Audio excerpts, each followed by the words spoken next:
क्योंकि प्रभु को पता था अगर वो 22,000 लोग अगर नहीं लौटते, उनके बीच में ही, उनके साथ में अगर लड़ाई में जाता, तो लड़ाई के वक्त में वो 22,000 लड़ाई के मैदान से भागता, तो जो 300 लोग जो था, जो युद्ध में कौशल, जो निडर लोग थे, वो भागने के कारण वो लोग भी भाग जाता।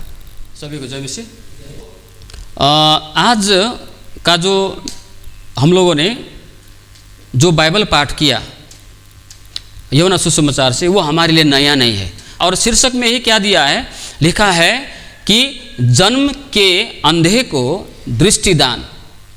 जो जन्म से अंधा है उसके विषय में परमेश्वर प्रभु यीशु ने जो कार्य किया, उसके विषय पर आज का जो बाइबल पाठ हम लोगों ने किया। लेकिन कुछ महत्वपूर्ण बातें हैं जिनको हमें समझना है। तो एक लंबा खंड आज हम लोगों ने यूहन्ना सुसमाचार 9 अध्याय 1 से लेकर 41 पद तक हम लोगों ने बाइबल पाठ किया। उसका मुख्य विषय क्या है, एक जन्म के अंधे को, जन्म के अंधे मतलब उसका जन्म ही अंधा हुआ है। संसार में आके 1 दिन बाद, 2 दिन बाद, 1 महीने बाद, 2 महीने बाद, 1 साल बाद, 2 साल बाद वो अंधा नहीं हुआ है। वो माँ के गर्भ से ही वो अंधा उसका जन्म हो गया था, अंधा होके ही जन्म हुआ था उसका, जन्म के अंधे। तो घटना क्या है, प्रभु यीशु मसीह अपने चेलों के साथ में जा रहे थे। यीशु को एक अंधे दिखाई देता है जो जन्म से अंधे है, ऐसा लिखा है यहाँ पर, है ना। तो उन्हें क्या दिखाई देता है, एक जन्म के अंधे। प्रभु यीशु उस अंधे को देखता है, तो चेले भी देखते हैं। तो चेले ने प्रभु यीशु को प्रश्न किया, वहां पर क्या प्रश्न किया, हे रब्बी, ये जो व्यक्ति जो अंधा होकर जन्मा है, ये कैसे, इसका ये अंधा का जन्म होना, इसका कारण क्या है? क्या इसके माता पिता ने पाप किया? इसके माता पिता के पापों के कारण ये इसका जो जन्म है वो अंधा जन्म है, इसका जन्म हुआ अंधा के अंधे होकर जन्म हुआ उसका, या तो ये व्यक्ति खुद ने पाप किया और ये अंधा इसका जन्म हुआ, इस व्यक्ति के पाप के कारण ये अंधा हुआ है, या तो इसके माता पिता ने। तो प्रभु ने यहां पर जवाब दिया। प्रभु ने क्या बोला, 3 पद में यीशु ने उत्तर दिया, न तो इसने पाप किया था न इसके माता पिता ने, परंतु ये इसलिए हुआ कि परमेश्वर के काम उस पर प्रकट हो। यहां पर प्रभु ये नहीं कह रहा है कि इन लोगों ने पाप नहीं किया, लेकिन प्रभु ये बता रहा है कि तुम जो इसको अंधे देखते हो, इसका कारण इनके पाप का कारण, इनके पाप के कारण से नहीं हुआ है। ये प्रभु ये बताना चाह रहा था कि इसका जो जन्म का अंधा हुआ है, इस व्यक्ति के पाप के कारण नहीं है, न ही इसके माता पिता के कारण। क्योंकि चेलों ने व्यवस्था सुना था, चेलों को पता था कि परमेश्वर क्या क्या था अपने वचन में। जैसे उदाहरण के तौर पर अगर हम निर्गमन की पुस्तक 20वां अध्याय में 20 अध्याय 5 पद में अगर आप पढ़ेंगे, तो वहाँ पर आपको ऐसा लिखा हुआ मिलेगा।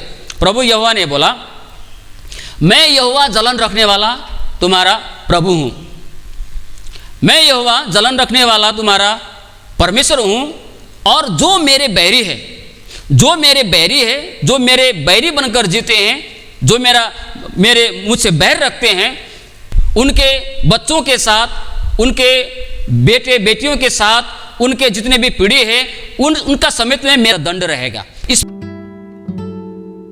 20 अध्याय का 5 पद में वहां पर बताया गया है कि उसके जो गलतियों के कारण उसके पुत्र, उसके बच्चे की जिंदगी में वह दंड आ सकता है। तो हो सकता है ये वचन भी उन्होंने सुना होगा चेलों ने। तो उनका दिमाग में क्या आया कि हो सकता है कि शायद इसके माता पिता ने या इन्होंने पाप किया जिसके कारण से इसका ये हुआ। तो आज भी क्या इस प्रकार के लोग इस प्रकार से विचार नहीं करते हैं? करते हैं, बोल देते हैं शायद उसका ज़िंदगी ठीक नहीं है, शायद वो अच्छा जीवन उसका नहीं है, हाँ इसलिए उसका ज़िंदगी में ये हुआ। लेकिन प्रभु ने क्या बोला, नहीं नहीं, जो तुम सोच रहे हो वो गलत सोच रहे हो।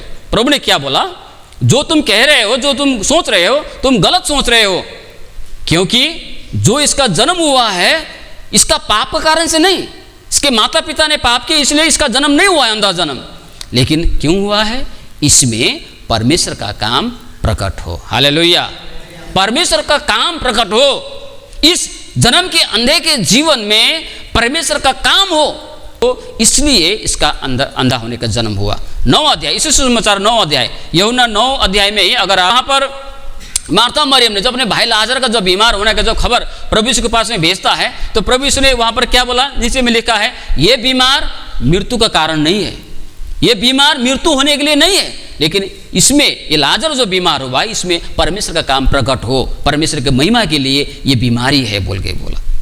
तो एक बात क्या है, एक बात है कि हर प्रकार के दुख, हर मुसीबत, हर बीमार, हर समस्या वो हमारे पाप, हमारे अपराध, हमारे गलतियों, हमारे आगे के लोगों के गलतियों के कारण से नहीं होता है हमारे जीवन में। कभी कभी ये सारे दुख, ये सारे तकलीफ, ये सारे मुसीबत, ये सारे समस्याएं, आपद विपद परमेश्वर की महिमा प्रकट करने के लिए, परमेश्वर के काम हमारी जिंदगी में होने के लिए, हमें माध्यम बनाने के लिए, परमेश्वर हमें माध्यम बनाने के लिए, लोगों तक परमेश्वर का संदेश, लोगों तक परमेश्वर के काम को दिखाने के लिए, पहुंचाने के लिए कभी कभी परमेश्वर हमें प्रयोग करता है। तो यहाँ पर क्या हुआ, यहाँ पर जब चेलों ने प्रश्न किया, इसीलिए प्रभु ने बोला उन चेलों को, नहीं तुम्हारा सोचना गलत है, ये जैसा तुम सोच रहे हो उस प्रकार से इसका अंधा का जन्म नहीं हुआ है, लेकिन इसमें परमेश्वर का काम प्रकट। और प्रभु ने क्या बोला, जब तक मैं जगत में हूँ, जगत की ज्योति हूँ, है ना। और परमेश्वर का काम जो है वो दिन में करना है, रात आएगा अंधकार होगा, कोई नहीं कर पाएगा। उसके बाद में नीचे वो अंधा के पास में जाके प्रभु ने क्या किया, प्रभु ने मिट्टी को साधा थूक से, फिर उसके आंखों में लगाया और अंधा को बोला, जाओ जाके शिलो में धो ले, जाओ पानी से जाओ और पानी से धो। जब वो पानी से धोया तो अंधा गया था, पानी से धोने के बाद वो देखते हुए लौट के आया और वो देखने लगा। जन्म का अंधा, है ना, जन्म का अंधा देखते हुए वापस लौट के आया। तो उसको देखने के बाद में अब एक जन्म का अंधा, अभी गांव में ही लीजिए, हमारे गांव में ही जो जन्म से जो चल नहीं पाता है, जन्म से देख नहीं पाता है ना, हमारे कलीसिया के द्वारा, प्रार्थना के द्वारा या किसी और भी जरिए से, किसी भी तरीके से अगर वो चंगा हो जाता है तो गांव में तो बहुत हल्ला हो जाता है ना। एक थोड़ा सा एक अद्भुत काम होने से तो कितना हल्ला होने के लिए कितना ये हो जाता है। तो यहाँ भी क्या हुआ, वो जो प्रभु ने कार्य किया तो बहुत गांव में, समाज में बहुत वो हल्ला होने के लिए शुरू किया और लोगों को पता चलने लगा कि अंधा जो व्यक्ति वहाँ पर रहा करता था वो अच्छा हो गया है, उन्होंने दृष्टि पाई। तो उसको देख के पड़ोसी, जितने भी उस अंधे के पड़ोसी थे, जितने भी उसके आसपास के लोग थे, आके देखने उसको पूछने लगे। तो अंधा यहाँ पर क्या उत्तर देता है, अंधा ने बोला, 10 पद में प्रश्न किया, तब वे उससे पूछने लगे, तेरी आंखें कैसे खुल गई? उसने उत्तर दिया, यीशु नामक एक व्यक्ति ने मिट्टी सानी और मेरे आंखों पर लगाकर मुझसे कहा, शिलो में जाकर धो ले। अतः मैं गया, धोया और देखने लगा। 11 वचन में ये बात को बताया गया है। यीशु नामक एक व्यक्ति ने मेरे साथ में ऐसा किया, मिट्टी सान कर वो मेरे आंखों में लगाया, उसके बाद में मुझे भेजा गया। मैं जब वहां पर गया, पानी से धोया, फिर मैं देखते हुए लौट आया, है ना। और ये जो बात है इतना ज़्यादा फैल चुका था। फिर उसके बाद में क्या हुआ, ये जो खबर गांव के लोगों के पास में ही नहीं, पड़ोसियों के बीच में नहीं रहा, ये जो कार्य, ये जो काम हुआ है, चारों तरफ फैलने के लिए आरंभ किया। और उस समय के जो धर्मगुरु थे, उन लोगों के कान में भी ये बात पहुंचा कि देखो, यीशु नामक एक व्यक्ति ने, यीशु ने एक अंधे व्यक्ति को दृष्टिदान दिया है। तब वो लोग उनके पास में आके पूछने लगे वो अंधा को, हाँ क्या हुआ, तू कैसे देखने लगा? तो अंधा बोलता है, ये मेरे साथ में ऐसा हुआ। वही जवाब दिया, मुझे जो व्यक्ति है, यीशु नामक जो व्यक्ति है, उसने मेरे साथ में कार्य किया, मुझे भेजा गया, मैं वहाँ पर जाके मैं धोया पानी से, मैं देखने लगा। लेकिन वो लोग मानने के लिए तैयार नहीं थे, है ना। फरीसी, धर्मगुरु लोग, जानकार लोग, व्यवस्था के जानकार लोग, वे लोग मानने के लिए तैयार नहीं थे। फिर वो उसके माता पिता के पास में जाता है, माता पिता के पास में जाके पूछता है कि क्या आपने एक अंधे बेटे को जन्म नहीं दिया था, आज वो कैसे देखने लगा?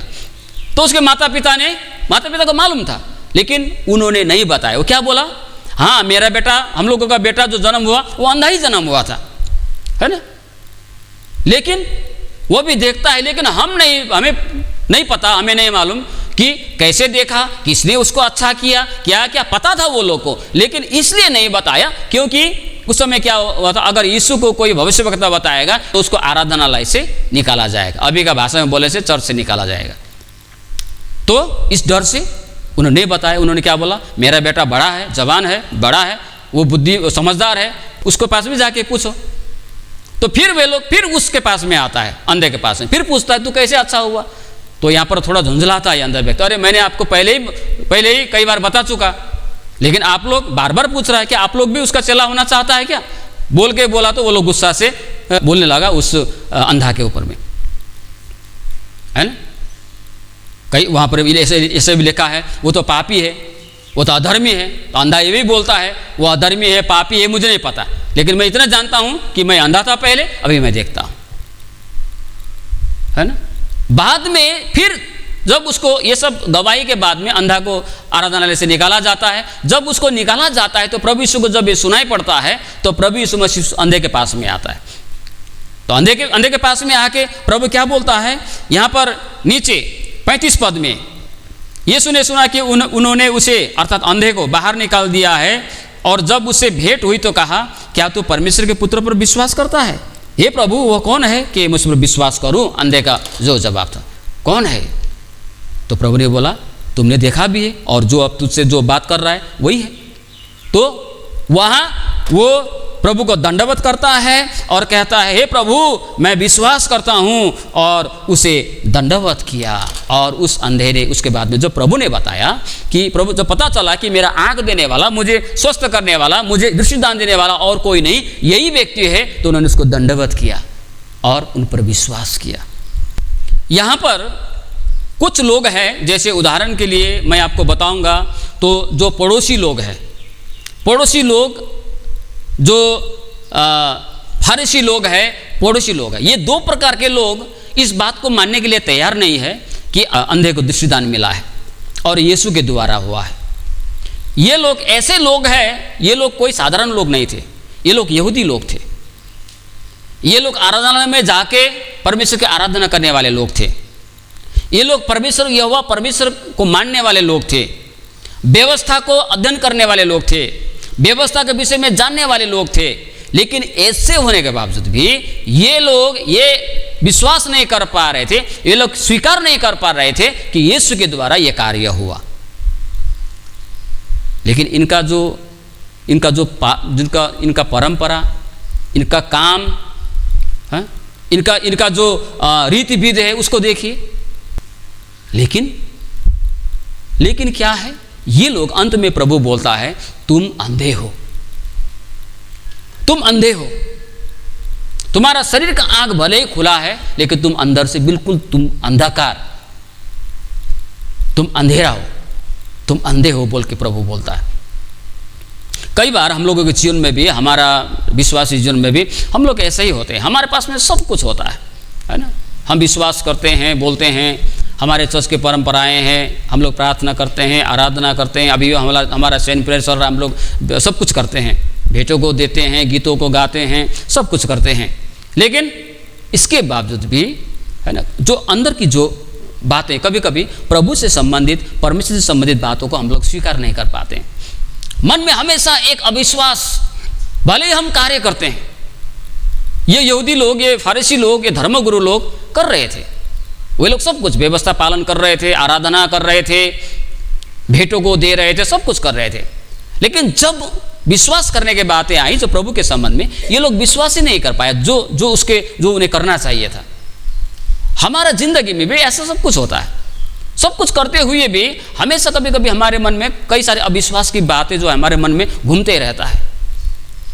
पता नहीं यीशु परमेश्वर है या नहीं, पता नहीं यीशु में हमको सचमुच क्षमा मिला है या नहीं। ये सब शैतान की एक आवाज़ है, हमारे मन में ऐसा गूंजता रहता है, इस प्रकार की बातें। यहाँ पर दूसरा तीमोथी की पत्री 3 अध्याय का 1 से अगर 5 पद तक हम लोग पढ़ेंगे। यहाँ पर लिखता है, परंतु यह स्मरण रख कि अंतिम दिनों में कठिन समय आएंगे, क्योंकि मनुष्य स्वार्थी, लोभी, डिंगमार, अभिमानी, निंदक, माता पिता की आज्ञा टालने वाले, कृतघ्न, अपवित्र, दया रहित, क्षमा रहित, दोष लगाने वाले, असंयमी, कठोर, भले की बैरी, विश्वासघाती, ढीठ, घमंडी और परमेश्वर के नहीं वरन सुखविलासी के चाहने वाले होंगे। वे भक्ति की भेष धरेंगे पर उसकी शक्ति को न मानेंगे, ऐसों से परे रहना। यह अंतिम समय की बातें। प्रभु ने क्या बोला, उस समय कही हुई बातें आज भी हमारे लिए उतना ही उपयुक्त है। अंतिम समय में ऐसे ऐसे लोग आएंगे।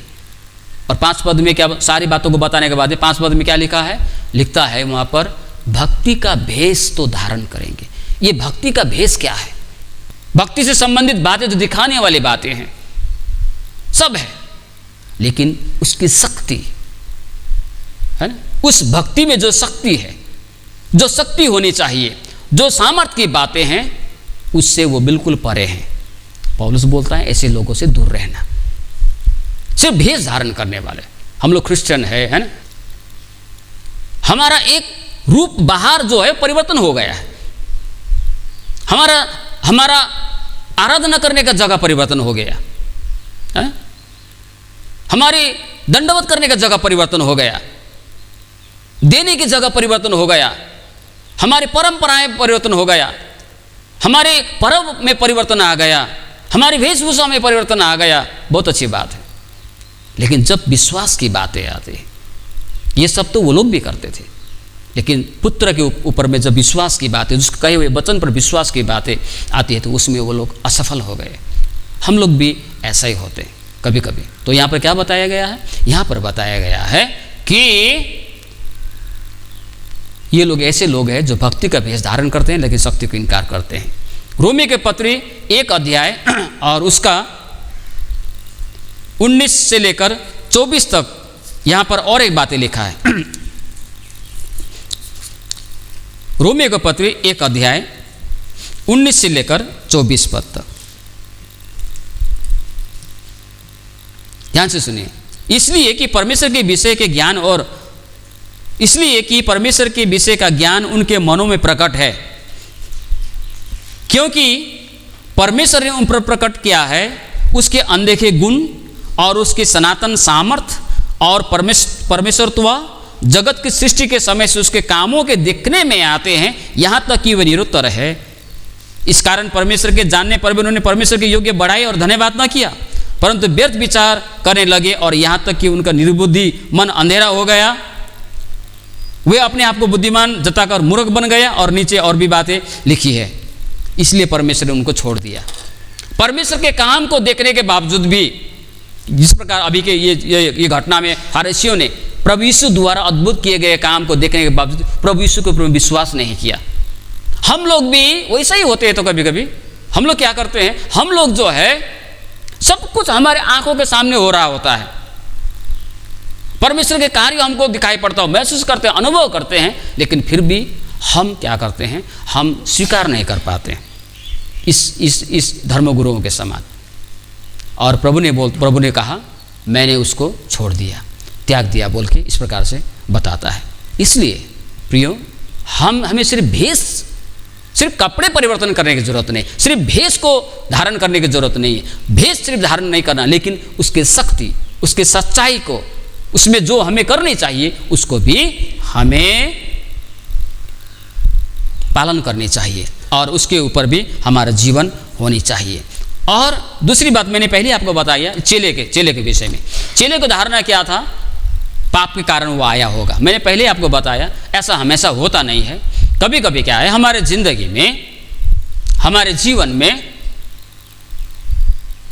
जो होता है, जो हम नहीं चाहते हैं, वो कभी कभी हमारे लिए माध्यम होता है परमेश्वर का, दूसरों तक आशीष पहुंचाने के लिए, दूसरों तक अपने काम को दिखाने के लिए, दूसरों तक अपने महिमा को पहुंचाने के लिए कभी कभी आपको और मुझे प्रभु प्रयोग करता है। हो सकता है कि हम में कुछ दोष ना हो सकता है कि वो दुख पाने का काम हमारे द्वारा न हुआ हो, लेकिन हो जाता है कभी कभी। प्रभु करता है वो सारी बातें। क्यों? बीमारी भी कर देता है कभी कभी। ये बात से बहुत ताकत मिलता है विश्वासियों को, है ना। कभी कभी क्या करता है, प्रभु बीमारी में ले जाता है। लाजर बीमार हो गया, मरने पर हो गया। प्रभु ने बोला लेकिन उसका बीमारी मृत्यु का नहीं है, उसमें परमेश्वर का काम प्रकट हो, लोगों को पता चलने पाए कि प्रभु क्या कर सकता है। प्रभु सब कुछ कर सकता है। जब हम पढ़ते हैं सुसमाचार की पुस्तक मरकुस 5 अध्याय 25 से 29, 12 साल से लहू बहने वाले जो डॉक्टर को दिखाते दिखाते तंग हो गया था, वहां पर प्रभु ने उसको चंगाई किया। यूहन्ना सुसमाचार 5वां अध्याय का 1 से लेकर 9 पद तक पढ़ते हैं तो वहां पर क्या किया, 38 साल से जो बीमार है उनको प्रभु ने चंगा किया। प्रभु सब कुछ कर सकता है। लेकिन जब हम सिर्फ भेष धारण करते नहीं, लेकिन हम क्या करते हैं, उसके शक्तियों को भी मानते हैं, उसके अस्तित्व को मानते हैं। इसलिए मैंने शुक्रवार प्रचार किया था, है ना, इब्रानियों के पत्री 11 अध्याय 6 वचन, विश्वास के साथ उसके साथ में आने चाहिए। उसके पास में आने वालों को यह विश्वास करने चाहिए कि परमेश्वर प्रतिफल देता है। ये बातें हैं। लेकिन चेलों के मन में गलत विचार था। ये विचार ऐसे हमारे मन में भी आ सकती हैं, और कभी भी ऐसा विचार ये हमेशा इसके द्वारा आया है ऐसा नहीं। प्रभु हमें उपयोगी कर सकता है। तीसरी बात है ये माता पिता के द्वारा। माता पिता के पास में जब वो लोग आए तो पूछा कि आपका बेटा है वो जो अंधा जन्मा था, वो वही है क्या? तो उसका अच्छा वो चंगा ही कैसे हुआ? तो माता पिता को बताना चाहिए था, हाँ हम लोगों का ही बेटा है, ये अंधा जन्मा है, हम गवाए ये अंधा जन्मा है, इसका जन्म अंधा हुआ है, अंधा हो गया ये जन्मा है। और प्रभु यीशु नामक व्यक्ति के द्वारा इसको चंगाई दिया गया है, और वो परमेश्वर का पुत्र है या तो अगम वक्ता है, उसी के द्वारा ये सब कुछ हुआ है, ऐसा बोलना चाहिए था। लेकिन मन में क्या है? मन में डर है।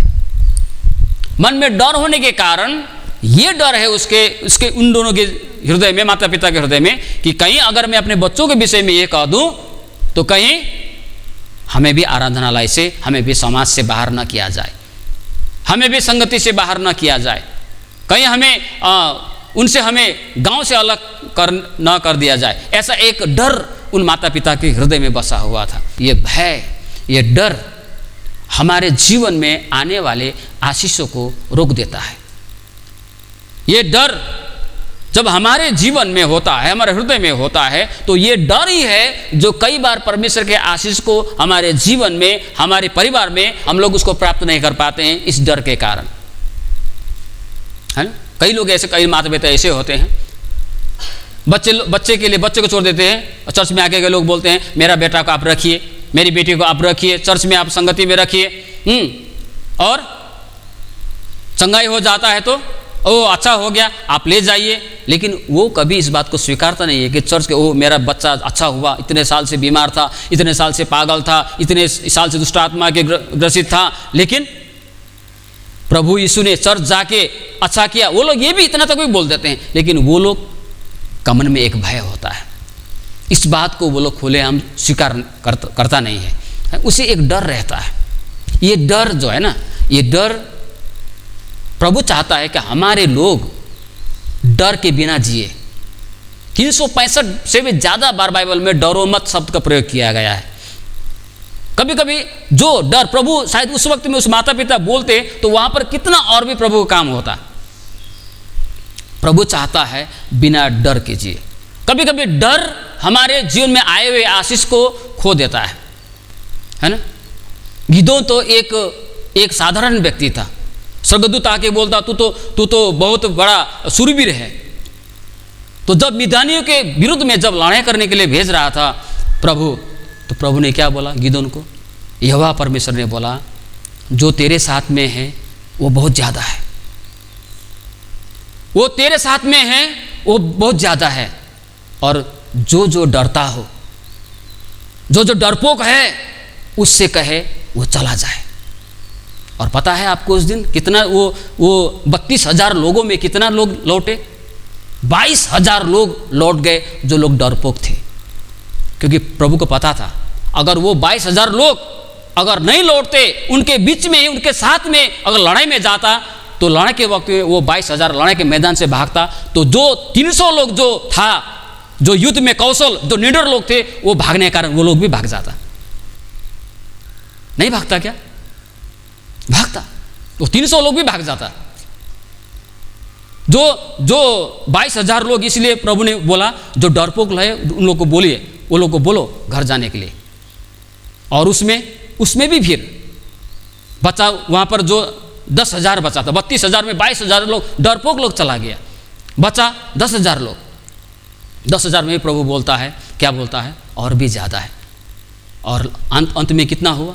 अंत में 10,000 में 9,700 और लौट के चला गया, बाकी 300 लोग। 300 लोगों के द्वारा वहाँ पर बहुत बड़ा विजय होता है। एक व्यक्ति, परिवार में एक व्यक्ति का डर डर के जीने के कारण वो परिवार में आने वाला विजय रुक जाता है।